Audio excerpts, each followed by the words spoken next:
د ستورو هار.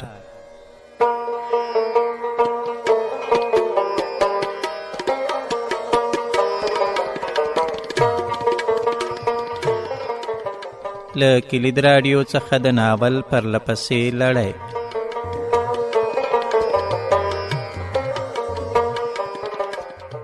له کلید سره اوسئ.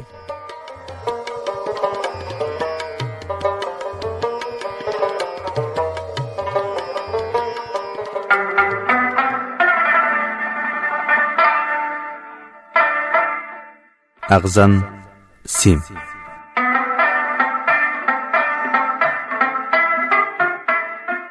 بهر ته د ناقانونه تګ له امله د یوې ځورېدلې افغانۍ د ژوند کیسه. ليکوال نصير احمد احمدی او وړاندې کوونکی نوراجان بهير.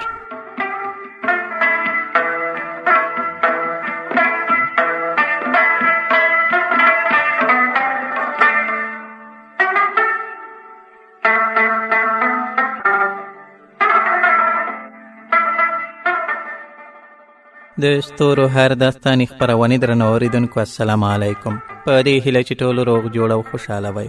اغزن سیم په قاچاقي لارو خارج ته د تلونکو افغانانو د کړاوونو یو داستان دی.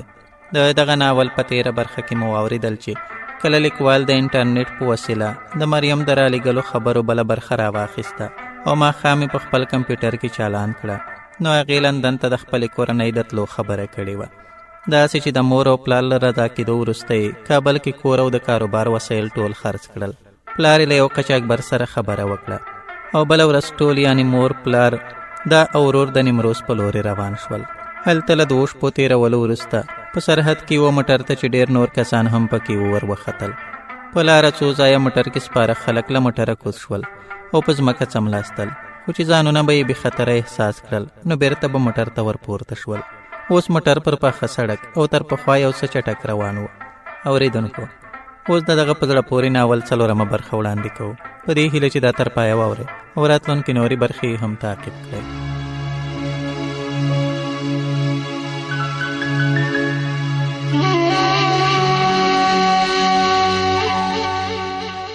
مریم ویلي و، له غونډۍ ووتو.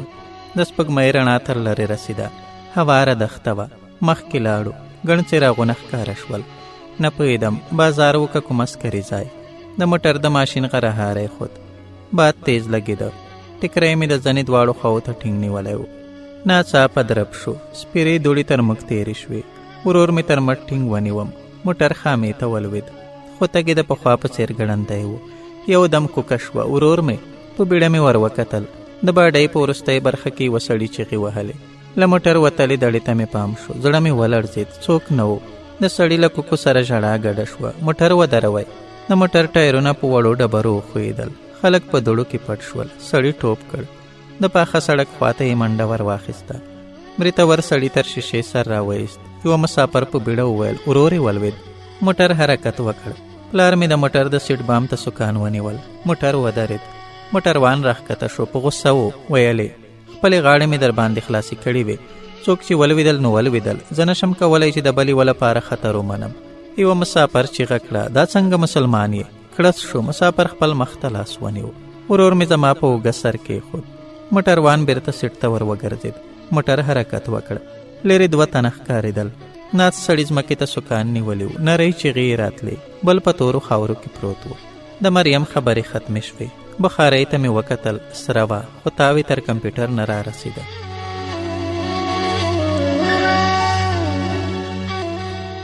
سهار دفتر ته لاړم.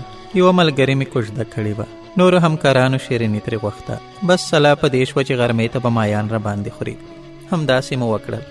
6 تنه پوره 12 بجې له دفتره ووتو. نږدې ځای د خیرخانې قلعې نجاره وه.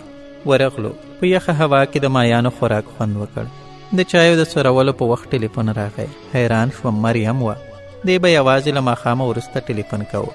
د باندې ووتم. بخښنه یې وغوښته. رایاده یې کړه چې د کار په وخت کې مزاحمت وکړ. خو وروسته یې یو دم وویل د موټرو غږ دی. پوه مې کړه چې د مایانو د خوراک لپاره قلعې نجاره ته راغلي یو. په غږ کې بدلون راغی. په خوشحالۍ وویل په چارهیي کې یې؟ ومې ویل هو. کومې خواته؟ شمال. ویې ویل خو په جنوبي برخه کې خمایان ورکوي، ته ورته وګوره. زه مې له مور سره څو ځله ورغلی یم. ومې کتل، تر سړک وراخواله لوی کړی څخه تاونه پورته کېدل. ومې ویل اورې؟ هو. غږی جړغونی و، خو وروسته یو دم وخندل. هی چارهیي ته وګوره، هغه بوډا ترافیک شته، اوږده ږیره لري.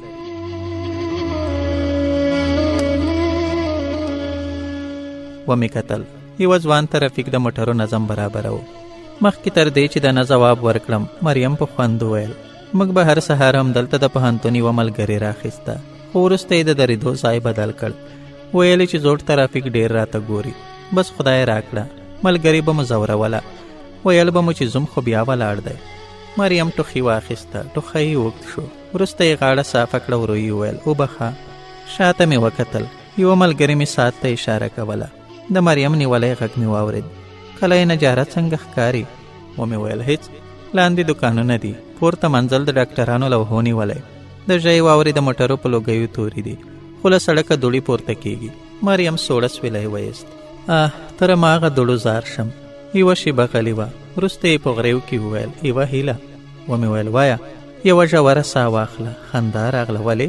زما په خاطر. پزه مې کش کړه. د لښتي بوی له دوړو سره ګډ و. ټوخی راغی. ټلیفون مې لرې ونیو، خو ومې نه ټوخل. لاس مې بیرته غوږ ته ورنږدې کړ. مریم وویل بختور یې. ومې خندل.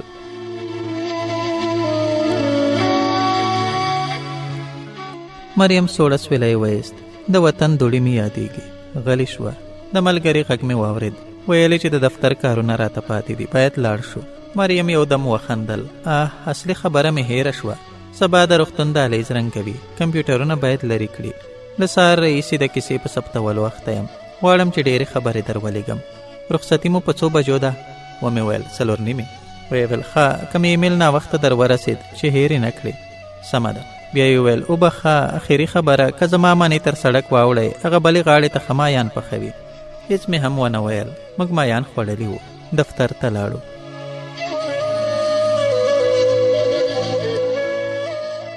په رخصتۍ کې مې د مریم خبرې را واخیستې. ما خوستن کمپیوټر ته کېناستم. نه چلانېده، برق کمزوری و. د څنګ ګاونډی را په زړه شو. برق یې نه لاره. زموږ له کوره یې لاین کش کړی و. ورغلم، سیم مې له ساکټه ویست. راغلم، کمپیوټر چالان شو. ټلیفون وشرنګېد. همسایه و. ویلې چې ستاسو د حویلۍ د دروازې د سر ګروپ بل دی.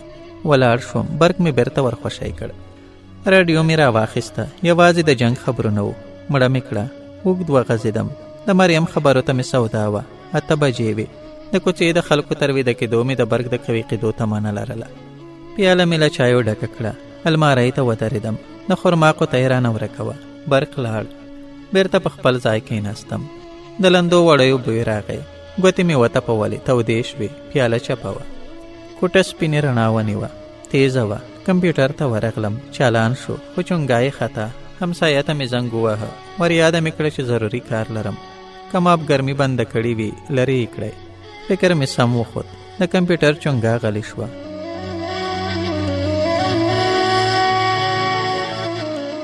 مریم ویلی و. یوې زرزمینۍ ته ورښکته شو. ساه پکې بندې ده. د روغني رنګ بوی لاره. 2 ژیړ ګروپونه راځړېدل. کړنګ شو. ټیمي قطۍ ورغړېده. له دیوال سره ولګېده. پر لانده سیمټ د نخودي رنګ څاڅکي توی شول. ورور ته مې وکتل. خپلو پښو ته یې وچې سترګې نیولې وې. د پتلانه شنه پیسه یې په نخودي رنګ ککړه وه. مور مې د هغه سر په خپل ټټر پورې ولګو. مخکې لاړل. زیرزمیني اوږده وه. د ناستې لپاره هېڅ هم نه ښکارېدل. پلار مې له سیمټو څو ډکې بوجۍ دیوال ته پرېیستې. پر بوجیو کېناستو. شاوخوا مې وکتل. د رنګ ډکه و خالي ډبې پراته وو. ځای ځای د پخو خښتو لندې ټوټې ښکارېدې. موټروان دروغ ویلی وو. ساعت لاره نه وه. پوره 2.5 ساعته مو پر پخو خامو لارو مزل کړی و. سر مې ګرځېده. ملا مې د موټر د اوسپنې له لاسه ټوک ټوک وه. پر مخامخ دیوال یو سیوری راغی. په عمر پوخ سړی پر زینو راښکته شو. لای ختلې وه. له خولې د سګرټو تیز بوی تله. سړی یوه نکلي کاسه پر غولي کېښوده. بیرته چوپه خوله پورته وخوت.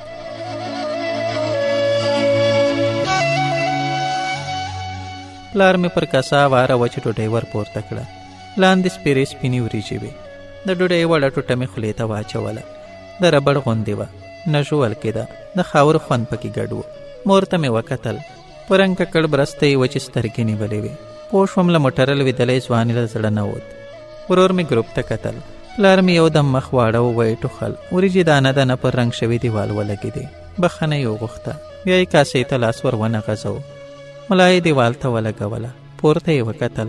له سترګو یې پوه شوم چې په راتګ پښیمانه دی. ټول غلي وو. ورور مې د مور په اوږه سر ایښی و. سترګې یې پټې وې. له وریجو یوازې یوه ګوله پورته شوې وه. خشي به ووته. سترګې مې درنې شوې. سمندر و، پراخ سمندر. ډوبه شوم. لاندې تورې اوبه ښکارېدې. لاسونو او پښو ته مې ټکان ورکړ. اوبه مې ستوني ته راغلې. ترخې وې. ساه مې نه شوه ایستی. د لاسونو پښو حرکات مې ډېر شول. سر ته راوختم. مور و پلاره ورور مې هم زګنو څپو اخیستي وو. ورور مې چیغې وهلې. مرسته یې غوښته. د نهنګ لکۍ مې ولیده. له اوبو لویه خوله راووته. سپین تېره غاښونه یې زما د ورور سر ته سیخ شول. سپین ځګونه سرو وینو ونیول. چیغه مې کړه. پر خولې مې ترخې اوبه راواوښتې.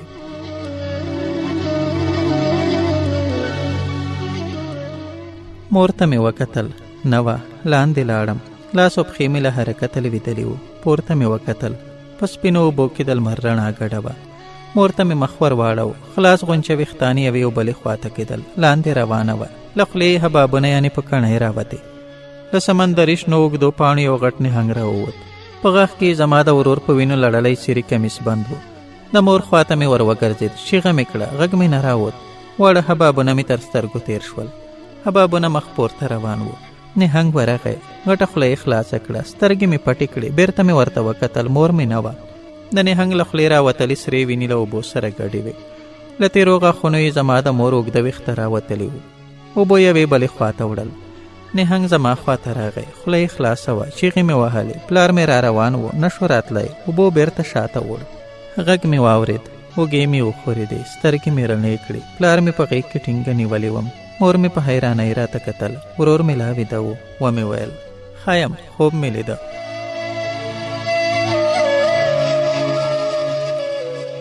پلار مې بیرته پر سیمټي کڅوړي کېناست. کیڼه لاس مې راپورته کړ. 2:30 بجې وې. سر مې درد کاوه. ټوک ټوک وم. د نهنګ خلاصه خوله مې له ذهنه نه وته. غږ مې واورېد. یو چا زما د پلار نوم اخیست. پلار مې په بیړه پر زینو وخوت. لنډه شېبه وروسته بیرته راغی. ویې ویل باید لاړ شو.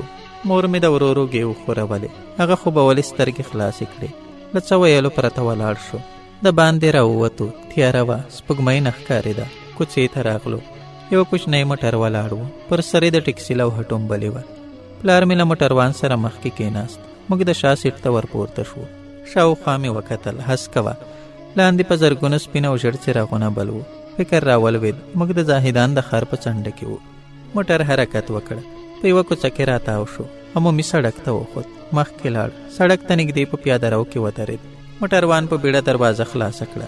له موږ څخه یې وغوښتل چې له موټره ښکته شو. همداسې مو وکړل.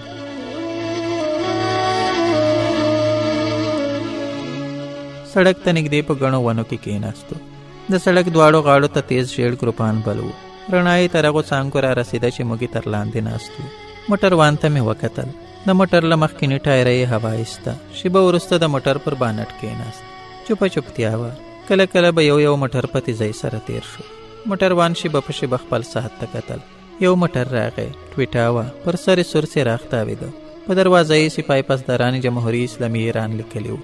موټر بریک ونیو. یو عسکر له ښیښې سر راوایست. موټروان د ټکسي خالي ټایر ته ګوته نیولې وه. وروسته یې ټلیفون ته اشاره وکړه. نه پوهېږم. خو دا معنا مې ترې واخیسته چې د بل ټایر راوړلو ته انتظار باسم. د پولیسو موټر حرکت وکړ. موټروان سګرټ ولګو. هماغسې پر بانټ ناست و. وروسته یې ټلیفون غوږ ته ونیو. د لاس له خوځولو یې پوه شوم چې په غوسه دی. پاو ووت. 1:03 بس ودرېد. موټروان راغږ کړل. ورغلو. بس ته ور وختو. شاته نه یې اوږده څوکۍ ته شوه. لاړو او همالته کېناستو. بس حرکت وکړ.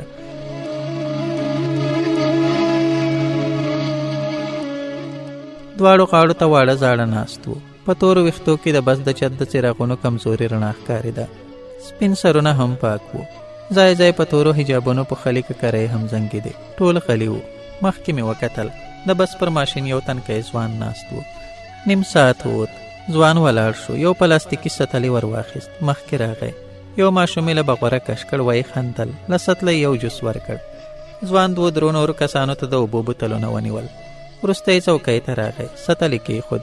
یوې بلې خواته یې وکتل. له جیبه یې 3 کارتونه راوایستل. ورو یې وویل مخکې پوسته ده، پولیس راخیږي. له لرې هم دا کارتونه ورته پورته کړئ. پلار مې یو کارت ور واخیست. سر یې وځړېد. بیرته یې ځوان ته وکتل. هغه پر خپلو شونډو ګوته ایښې وه. په ټیټ غږ یې وویل ورخطا نه شئ، لار ورسره لرو، پیسې مو ورکړي دي. ځوان یو دم وخندل. په لوړ غږ یې وویل جوس غواړئ؟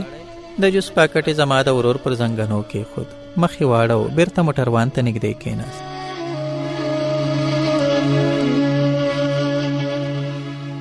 پلار مې کارت راکړ. کارت ته مې وکتل. پورته یې شناسنامه لیکلې وه. لاندې د یوه برېتور سړي عکس ښکارېده. پلار ته مې اشاره وکړه. په شونډو کې مسکی شو. خپل کارت یې راوښود. عکس یې نه لاره. مور ته مې وکتل. کارت یې په ګوتو کې سره اړاوه. په عکس کې یوه ګیرور بډا سپینه لونګۍ تړلې وه. یو وړوکی بازار راغی. بس ودرېد. دوکانونه بند وو. خو د هوټل تر لویو ښیښو وراخوا ګڼ خلک ښکارېدل. ټولو په قاچاقو او پنجو خوراک کوه. بس ته یو وسله وال عسکر راوخوت. په لوړ غږ کې د اسنادو غوښتنه وکړه. لاسونه پورته شول. مور ته مې وکتل. دا عکس خوا یې ځان ته نیولې وه. عسکر له لومړۍ چوکۍ راتېر شو. په دویمه چوکۍ کې د یوه بډا اوږې وخوځولې. د بډا تر څنګ ناستې ښځې څه ورته وویل. زړه مې ولړزېد. عسکر مخکې راغی. مور ته مې وکتل. کارت یې پر زنګانه ایښی و. له ورغوي مازې د کاغذ څنډه معلومېده. د پلار سترګې مې رډې راختلې وې. عسکر 2 نورو ناستو کسانو ته هم لاکړو پکړه. کارتونو ته یې وکتل. بخښنه یې وغوښته. پورته یې پر څو وړو بکسونو ګوتې وتپولې. یو ناست ځوان یې ولاړ کړ. د هغه جیبونه یې وکتل. زموږ مخې ته ودرېد. د کارت غوښتنه یې وکړه. پلار مې بې عکسه کارت ورته ونیو. عسکر وخندل. پلار ته مې اشاره وکړه. دواړه د بس له شاتنۍ دروازې ښکته شول. مور مې ولاړه شوه. مړ ته مې لاس ور وغځو. بیرته په خپل ځای کېناسته. ورور مې په ویره وویل ابا یې چېرته بوتلو؟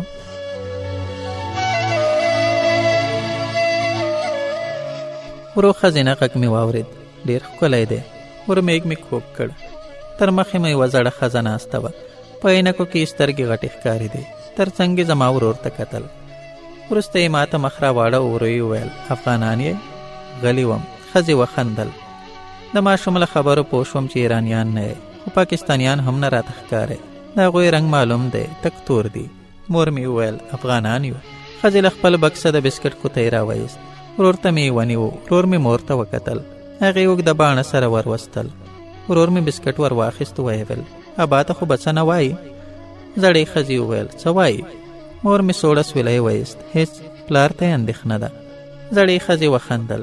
مخکیني غاښونه یې د زرو. ورو یې وویل مه وېرېږئ، د لارو پولیس د څو تومنو سپي دي. خبره یې سمه وه. پلار مې راغی. په خپل ځای کېناست. خو د تندي ګونځې یې ژورې وې. مور مې د غوسې لتو پوښت. پلار ور یاده کړه چې $100 یې ورنه یوړل.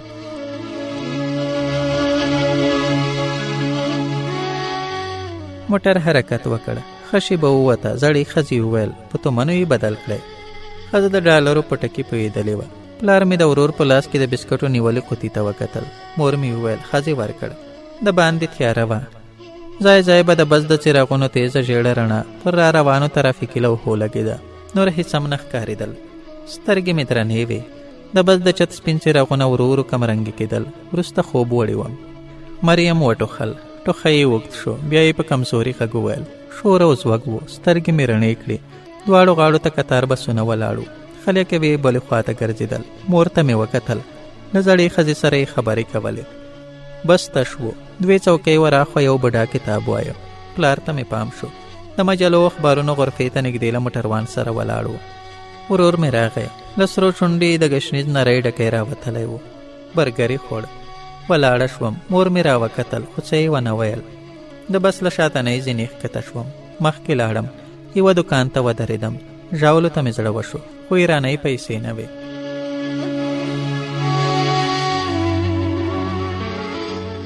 د پلار غږ مې واورېد. څه غواړې؟ ور ومې کتل. په لاس کې پلاستیکي نازکه خلطه نیولې وه. د پیپسي بوتلې او برګر پکې پراته وو. ومې پوښتل تومن دې له کومه کړل؟ کڼې لوري ته یې اشاره وکړه. صرافي وه. د غرفې په لویه شیشه رنګارنګ لوټونه سریښ وو. له دوکانه مې 2 درجنه ژاولې راواخیستې. ورغلم. پلار ته نږدې د لرګي پر اوږده چوکۍ لمر ته کېناستم. مخ ته مې وکتل. تر چمنه ورهاخوا سیمټي نری سړک و. ډله خلک ګرځېدل، خو پر سړک یو کاغذ هم نه ښکارېده. پلار مې په ډکه خوله وویل تهران ته 130 کیلومتره لاره پاتې ده، تر ماښامه به په بس کې یو. د مخامخ 2 منزله تعمیر په سر لوی ساعت ته مې وکتل. د سهار 9:30 بجې وې. ومې پوښتل دا کوم ځای دی؟ ویې ویل د کرمان د بسونو اډه. یو وړوکی توپ را ورغړېد. د مرسل د ګلانو په بوټو کې ننوت. کوچني ماشوم منډه پسې راواخیسته. بوټي ته نږدې ودرېد.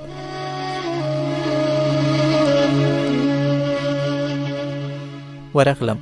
توپ د مرسل د بوټي په ژېړو لوېدلو پاڼو کې پروت و. لاس مې ور وغځاوه. توپ مې له اغزنو بوټو راوایست. ماشوم غبرګ ټن لاسونه راته ونیول. توپ یې ور واخیست. د بس خواته یې منډه کړه. ګلانو ته مې وکتل. آخیری وه، مړاوي ښکارېدل. بېرته په اوږده څوکۍ کېناستم. پلار مې وویل مننه درنه کوي. مخامخ مې وکتل. له ماشوم سره نږدې ولاړې ښځې لاس راته خوځوه. پر سړک یې ونجلۍ روانه وه. نری اندامې لره. له ټیکري د ویښتانو څوکې راوتلې وې. ومې ویل ملیان څه نه ورته وایي؟ ځواب مې وانه ورېد. پلار ته مې وکتل. رنګ یې ژېړ و. 2 را روانو عسکرو ته یې وچې سترګې نیولې وې. په بیړه مې وویل ما ورته ګوره. سر یې وځړېد. عسکر راغلل. د یوه په لاس کې مخابره وه. د دویم په کمربند پورې توپانچه ځړېده. یوه یې وویل ښاغلیه شاته دې کثافت دانۍ ده. پلار مې مسک شو. پښو ته نږدې د پیپسي خالي قوطه یې ور واخیسته او په سره ټوکرۍ کې یې واچوله. مخابره وچونګېده. وارخطا غږ ترې راووت. 2 افغانان رانه ورک شول. یو یې اوږده ږیره لري، له رنګه سپین دی، 30 کلن ښکاري.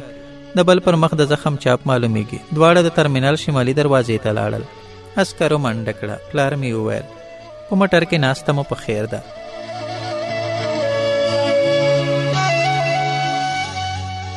روان شو. ورور مې له مور سره ناست و. زړې ښځې کتاب وایه. پلار ته مې مخ ور واړو. د پولیسو ولاړ موټر ته یې کتل. ومې ویل وایي نه پېژندو. پلار مې یوازې مسک شو.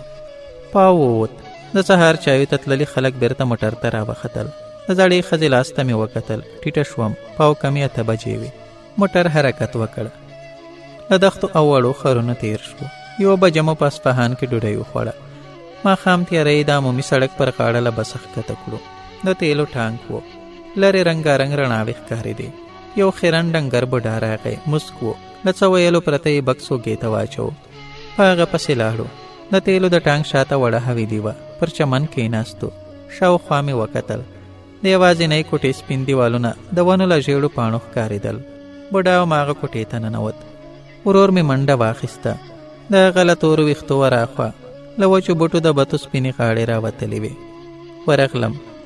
3 بتې د کوچني حوض په رڼو اوبو کې ګرځېدې. پلار مې راغږ کړ. ور ومې کتل. پیاله یې پورته نیولې وه.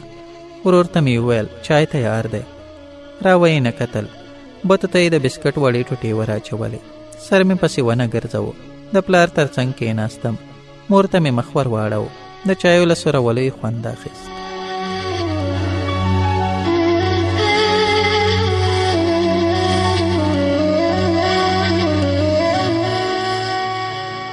د ستورو هر داستاني خپرونې درنو مینوالو، د ناول دا برخه په همدې ځای پای ته ورسېده. نورې برخې به یې زموږ په راتلونکو خپرونو کې واورئ. د اوس لپاره ما نوراجان بهير او د دې خپرونې تخنیکي همکاره تولا سرک ته اجازه راکړئ. هر چیرې چې ښاد او آباد اوسئ. د لوی الله په امان.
زما په کتو باندې د زخمي زړه یاد شوې تش زما په کتو باندې دا شیرې وې کدو واله پرته پوه شوې نظر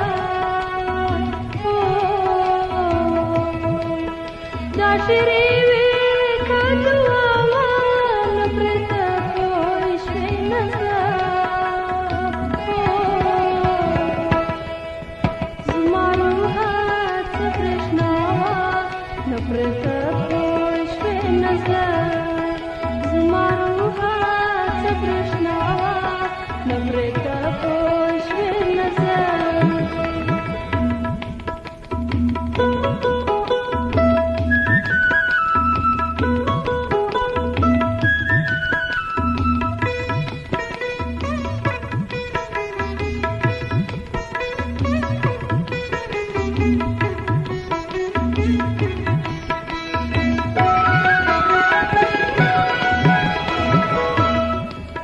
په نشه کې چې څه وشو هغه وشو بس نه پرېږده په نشه کې چې څه وشو هغه وشو بس نه پرېږده دا زما یا ستا خطا وه نه پرېږده پوه شوې نظر